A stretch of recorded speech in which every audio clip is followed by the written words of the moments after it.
I've been doing some work with Overlord Rat lately, the new remote administration toolkit. The setup is quite simple, if not as simple as extracting a zip archive and double-clicking an exe file. Since there's no script to create the Golang build environment that you need, I prefer to use Docker. Docker is pretty simple compared to manually building software, but it can be a bit complicated for people who aren't the best with computers. If you're going to build and deploy a client on a Windows computer, as is overwhelmingly the case, it makes sense to also run the server on Windows. Unfortunately, Docker isn't really native to Windows, and the Overlord container certainly is not. The first step that you would need to do is install Hyper-V and the Windows subsystem for Linux.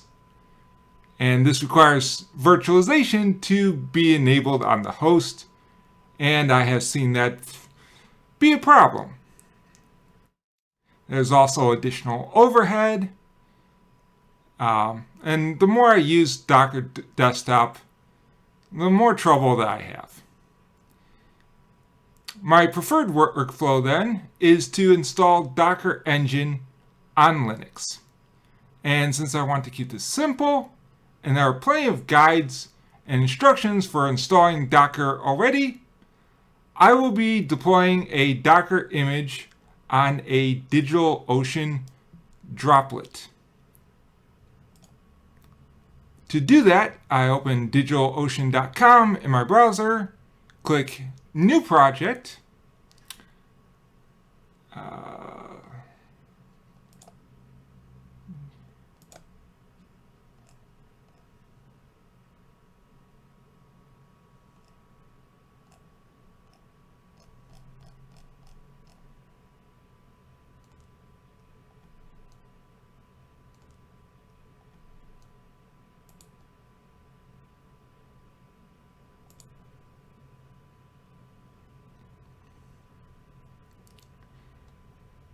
To do that, I open DigitalOcean.com in my browser, click New Project,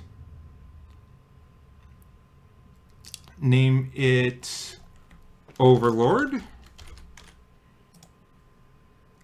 set the environment type to production, set the purpose to web application or educational purposes, and click Create Project. Click Skip for now on the next screen, and we have the project. Now click Create and Droplets to start creating the droplet.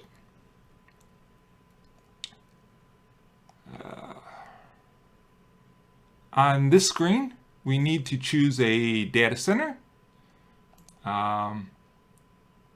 So just leave it New York City for me. And then click on the Images tab. Go to Marketplace, and then type in Docker. There we have Docker. And then next, hold on, Docker. Yes. Next, we need to choose a plan and CPU options. So let's keep it basic. I like to have 4 gigabytes, although Overlord should be okay with just 2. So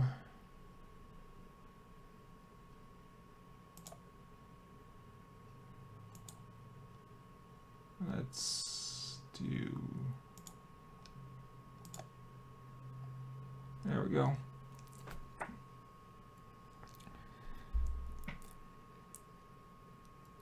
And I've already added an SSH key, so I'll use that. You may want to add your own. And check all the boxes.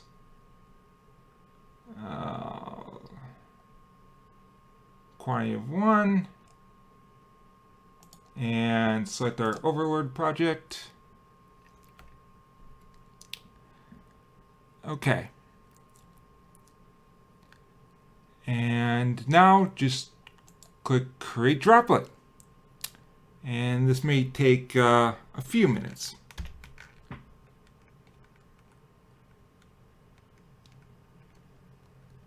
The droplet is created. So here in my terminal, I'll do SCP. Let's see. Downloads. Okay, SCP dot / Overlord.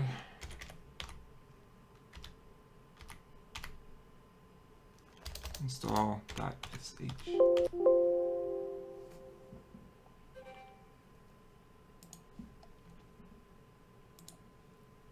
The droplet is created. So here in my terminal, I'll do scp dot / and then the script that I created.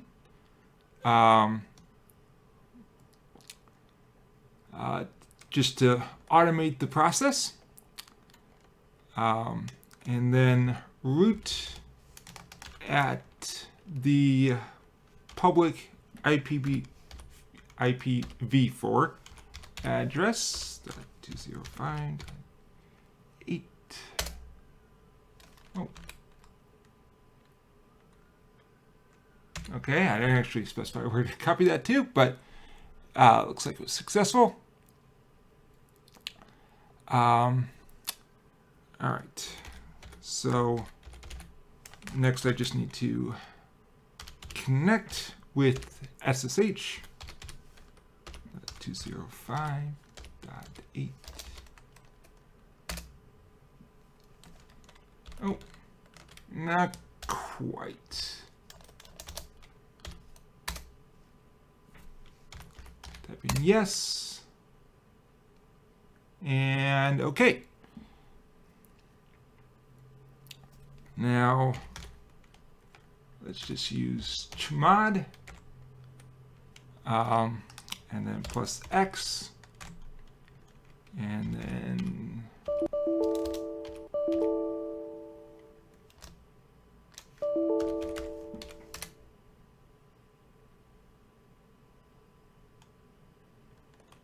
all right, let's just try that one more time and do it the right way.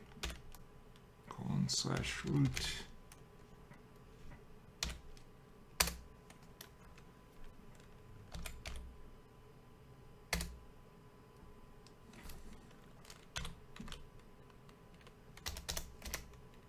There's our script. Plus X Overlord. Okay, now it's executable. And just do ./Overlord install. First thing that the script does is ask whether to deploy an ng-rock container. If you need to forward a port through a secure tunnel, then choose yes here. I will enter no. No. Yes. All right. So, a little something to fix, but it should still work fine.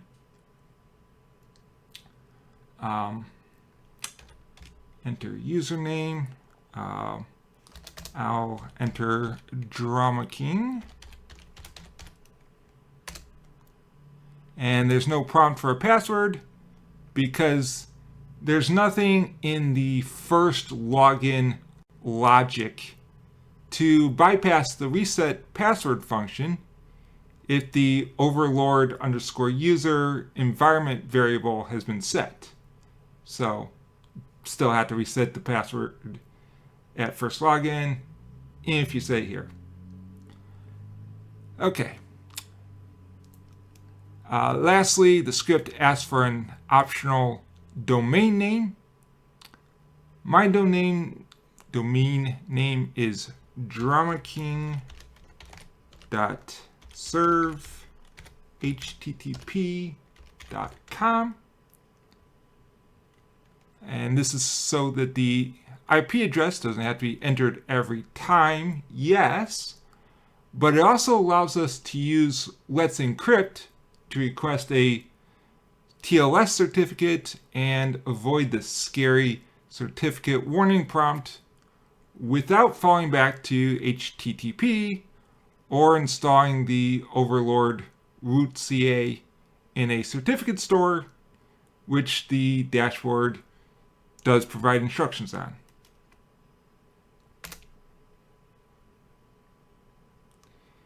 Okay, now the script goes and deploys the containers. And looks like that'll take a few moments. The droplet is created. So here in my terminal, I'll go to my folder and I'll run scp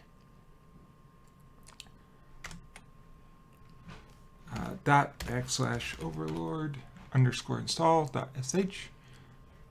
This is just the script that I wrote to automate the process. And then root at the IP address.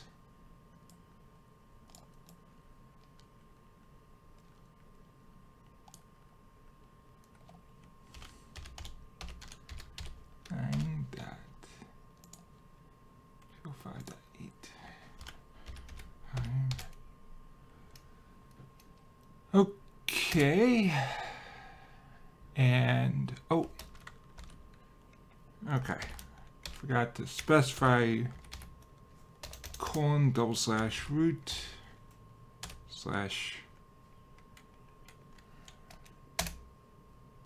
and all right, copy it there.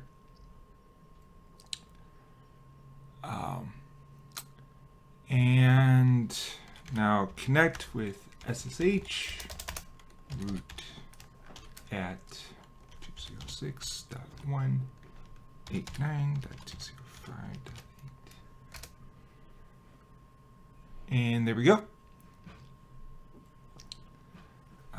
Now do chmod and +x and the script. Okay, it's executable, so just do /overlord_install.sh. And the first thing the script does is ask whether to deploy an ngrok container.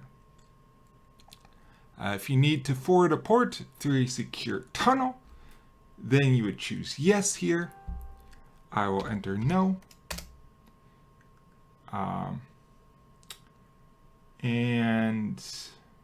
That's something that I still need to fix, but it should be okay for now.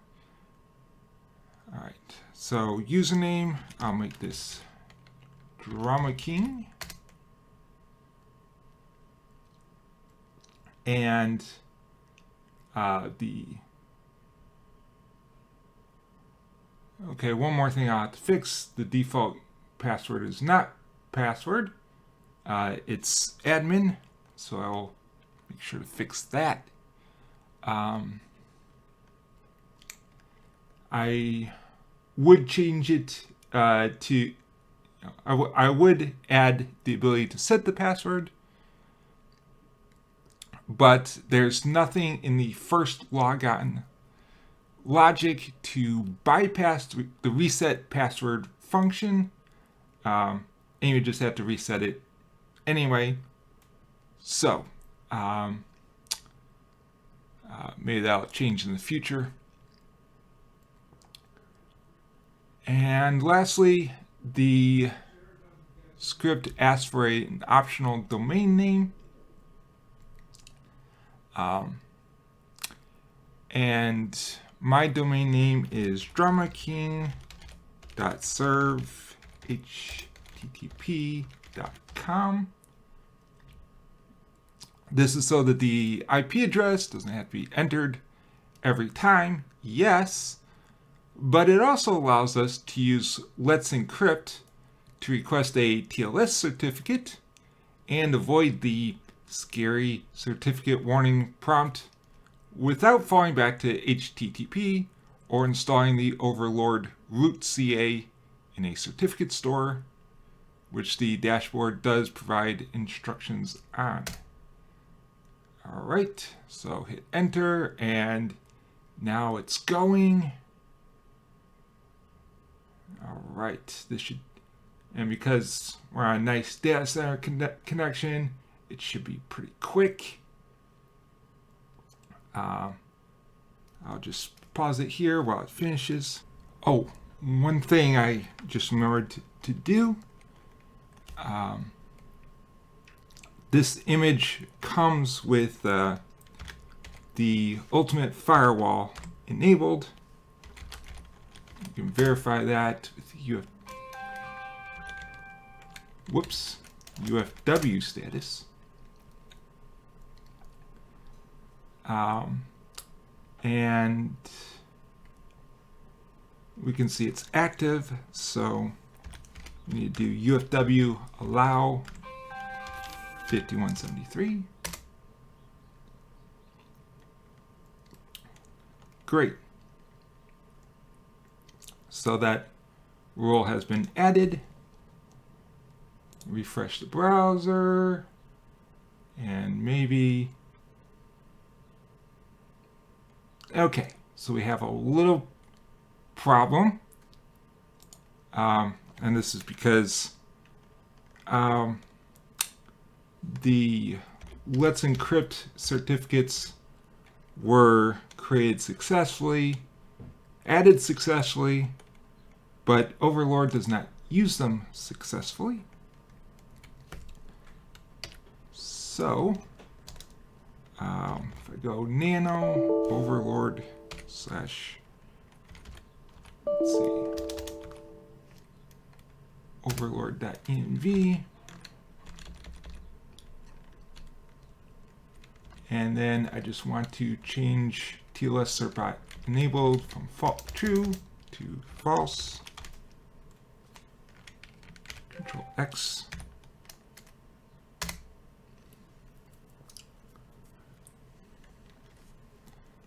And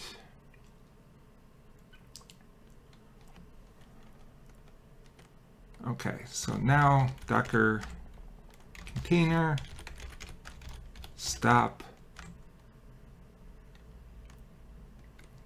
and I want to do overlord-server. Okay, that's stopped. Now, let's do grep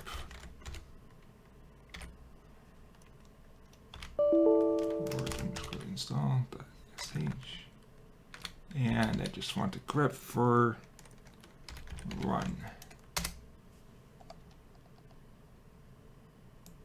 And I'll grab that.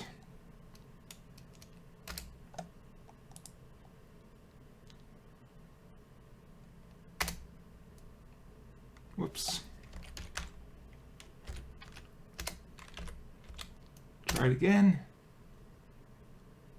Already in use. Okay. Docker container. Had to actually remove the existing container. Then we can bring this up. And Aha. So it's still giving us a warning about that it can't verify the server, but we can proceed. And we're at the login. I'll enter my username.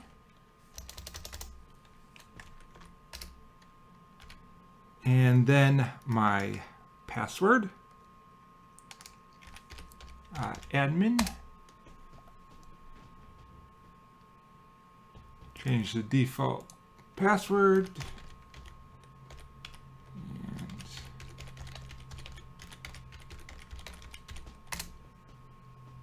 password changed. Okay, so we're now at the dashboard.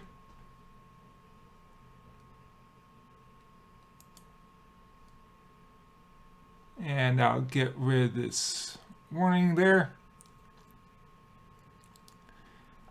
Okay, to build a client, we need to go to Build and then click on Builder.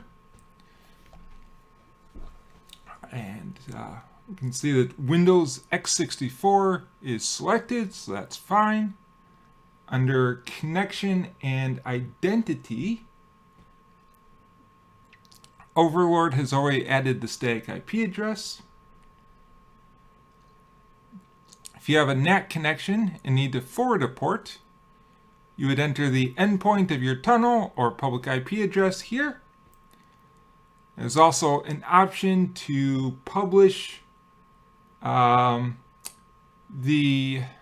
connection info to the Solana blockchain and have the client grab it to auto-configure itself.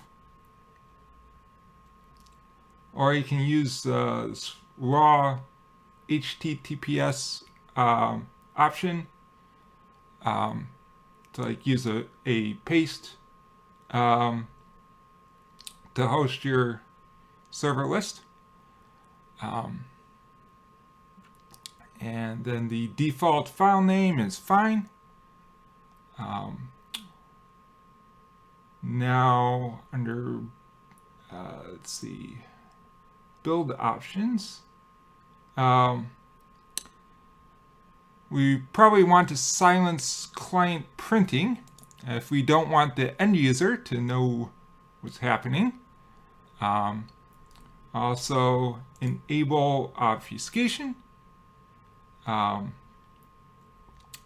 UPX compression, yeah, click that. Helps to reduce the size of the binary and, you know, increase randomness and make reverse engineering more difficult. There's cryptable mode, and that's if you want to encrypt the file and don't want any of the extras to corrupt the payload. Which it doesn't visibly disable any of these settings. I don't know why that is, but only seems to decompress UPX compression. So maybe that's all that needs to be disabled. I don't know. Otherwise, you've got persistence options. So we can select that, and then can hide the console window, require administrator, so that it will request admin privileges, and then make the process critical if we want the system to crash if anyone tries to kill the process. And then, let's see, I'll skip the assembly metadata. We don't need to do that.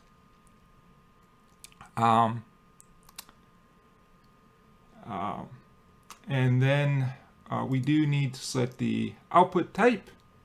So I'll select EXE, but there are still other options here.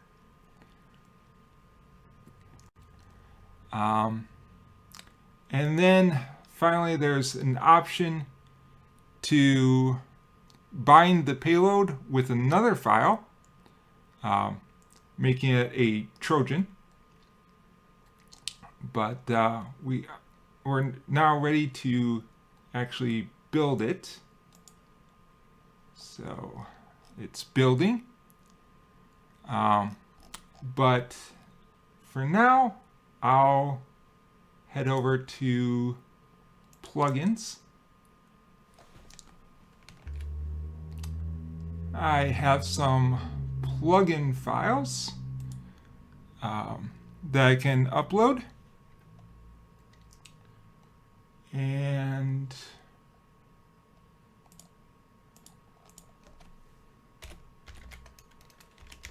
let's see here.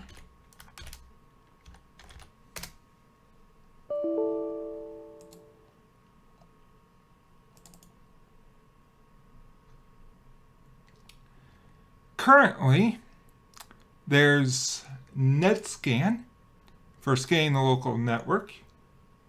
RanReg messes with the Windows registry. And Clip Replace uses regular expressions to detect certain strings in the clipboard and replace them. SysProfile just collects system information. And Corvus Miner is a crypto mining plugin. And I seem to be missing File Encryptor Deadman, which encrypts specified file types. But I can, let's see, grab them one at a time here.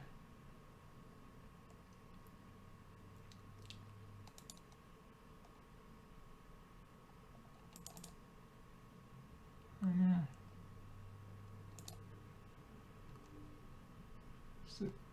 Let's see, NetScan. RanReg. Okay.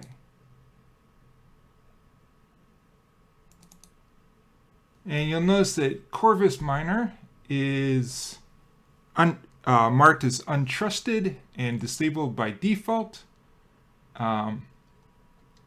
And this is just because it's not recognized as signed and may not be legitimate.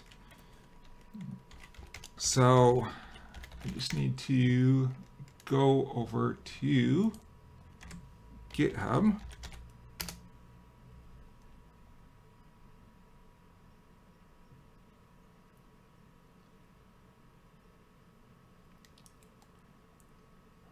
Give it a second.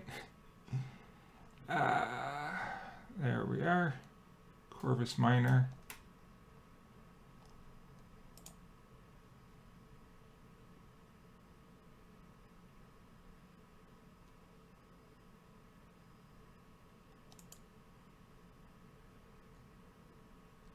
And we actually need Corvus plugin.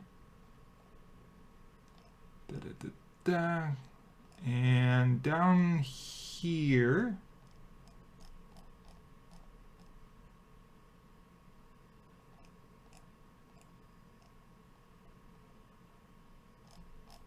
where is it?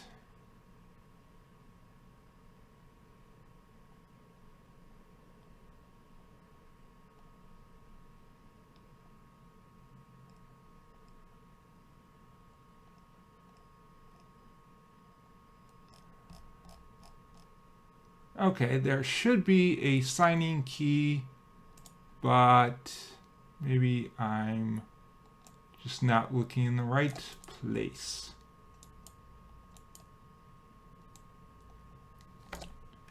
Grab that. And let's scroll down. Add key. And now it's trusted.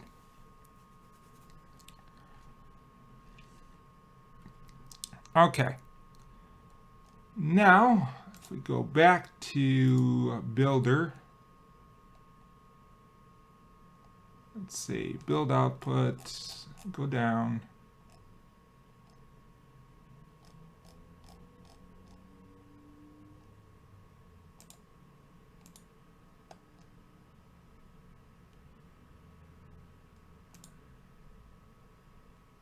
Okay, let me try that again.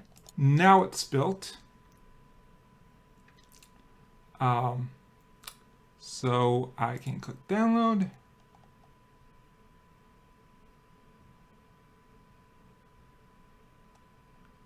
And it's going to come up with the download box any second.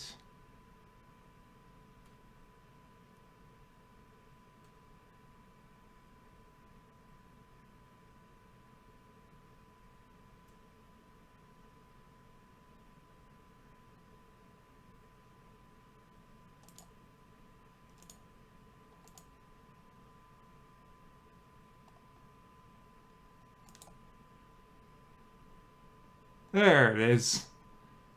Okay. Save. Replace. And we could save this build profile. I'll just call it Windows. Save.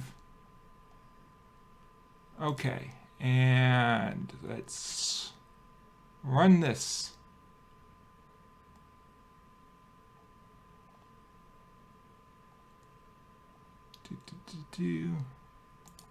Okay, and there's the smart screen prompt, so I'll just run anyway. And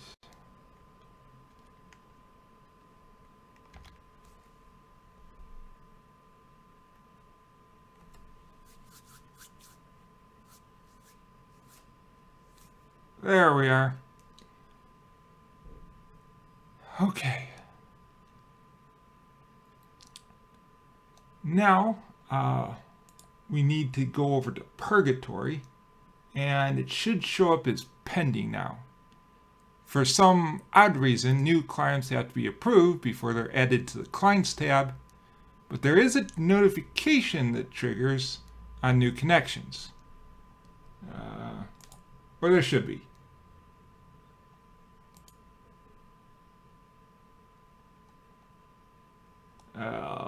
Let me just check.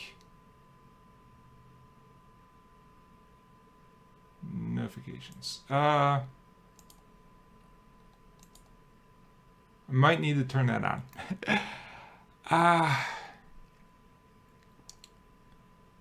Okay.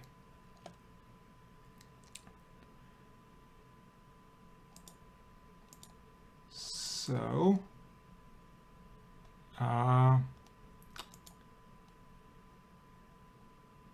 yep. Looks like it didn't work this time. Sometimes happens. Let me just... Okay, it loaded. It just took its sweet time. All right, approve. Now go over to clients. And there's my local machine. The latency is still coming up.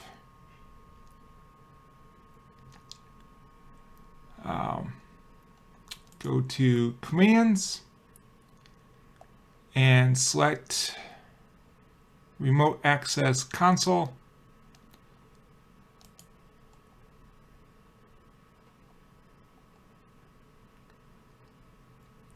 Okay. If I run who am I can see, oh, click down here. Who am I? I can see the domain and user. So close that.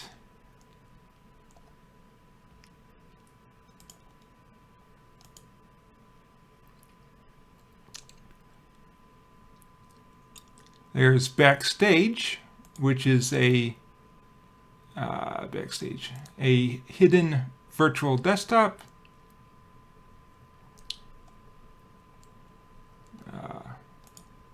Let's just leave the settings like that. Click Start. And in a second here,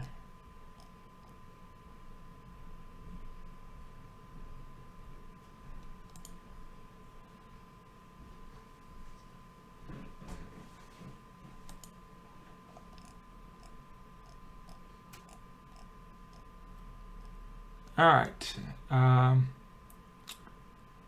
this does happen, but it looks like it's not going to cooperate today. All right.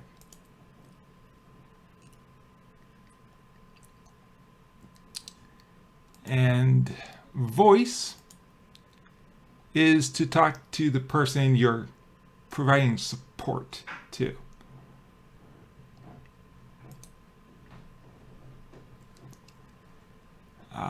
Going down to management. Over here, we have scripts and proxies. Scripts has various pre-built script templates that can be run manually when a new client connects, once per client or every session. Alternatively, the script editor can be used for custom scripts. Proxies is a reverse proxy feature that starts a SOCKS proxy on the server connected to the client. A red team could use this to pivot through the local network or to masquerade as the target.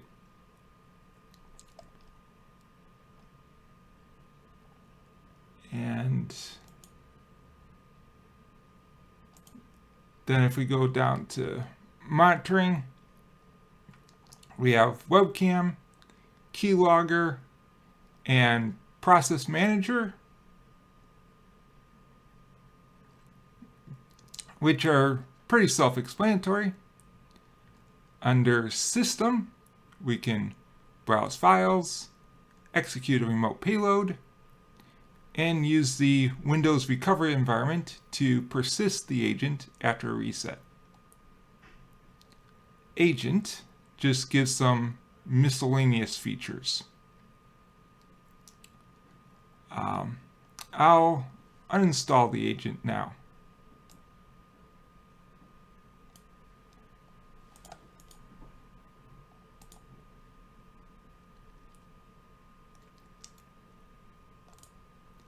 Some of the other features that Overlord gives us are file share, which allows us to host files on the server,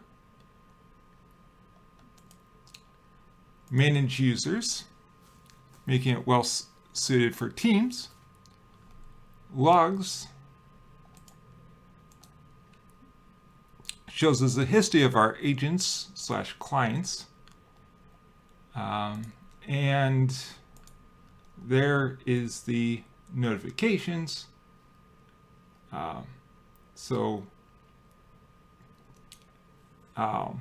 We can have it notify us based on certain keywords. I believe this is for the keylogger. Then we can do a webhook, including Discord webhooks, Telegram bot as well, and then desktop event notifications. So there, I can enable, and well, I always set it to allow, so it's not going to pop up.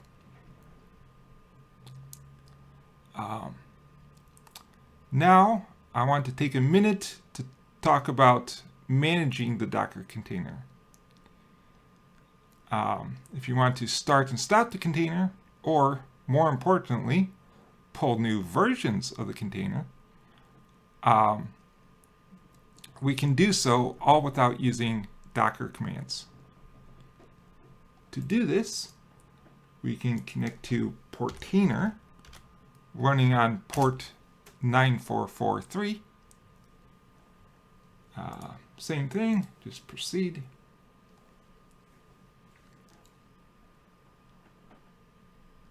And, oh, need to restart Portainer. Okay. Docker container. Let's see. No, actually, cd docker Portainer. Docker compose restart. Nope. Sorry, -F. Specify the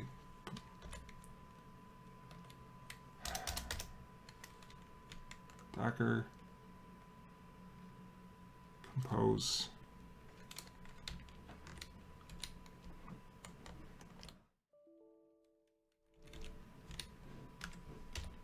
I can remember how to do this. There we go.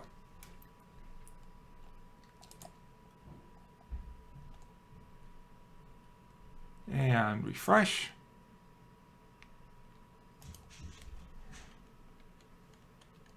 Okay. So I'll use admin as the username and then set password, which has to be 12 characters long.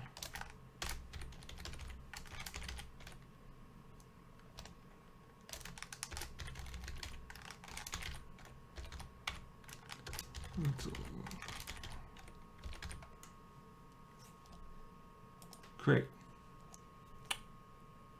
Okay. Now it goes straight to the quick setup. So get started. It found the local Docker engine. That's good. And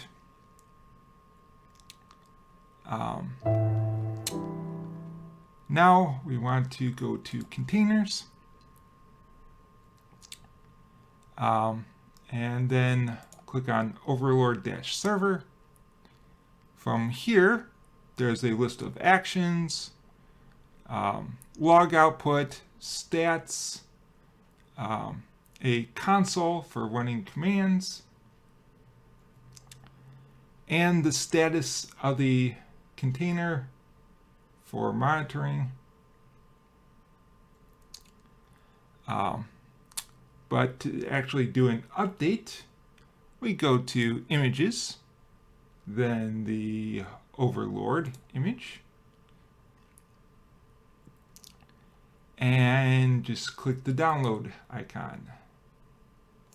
Registry.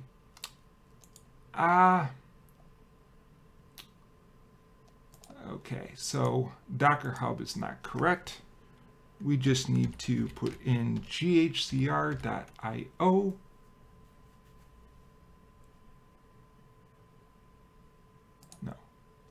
No.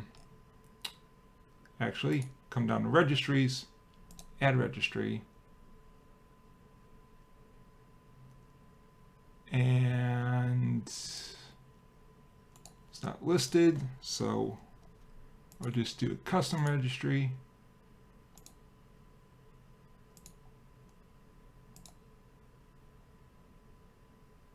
No authentication, add registry.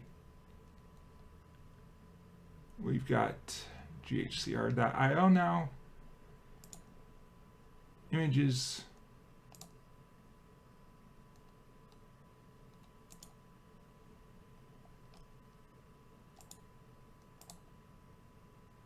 Right. Okay. Looks like I need to actually give the image name, even though it's there in the tag.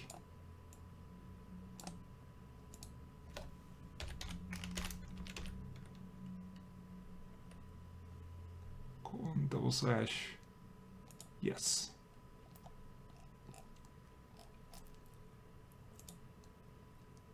And click download, update.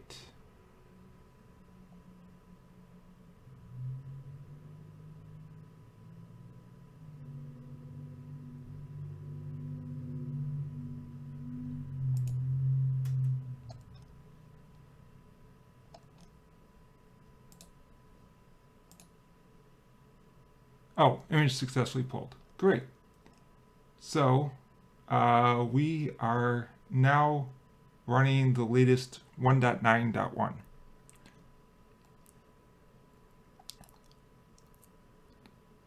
And that will wrap up this tutorial of Overlord Rat. If you enjoyed it, let me know in the comments. And if you have any questions, I will answer them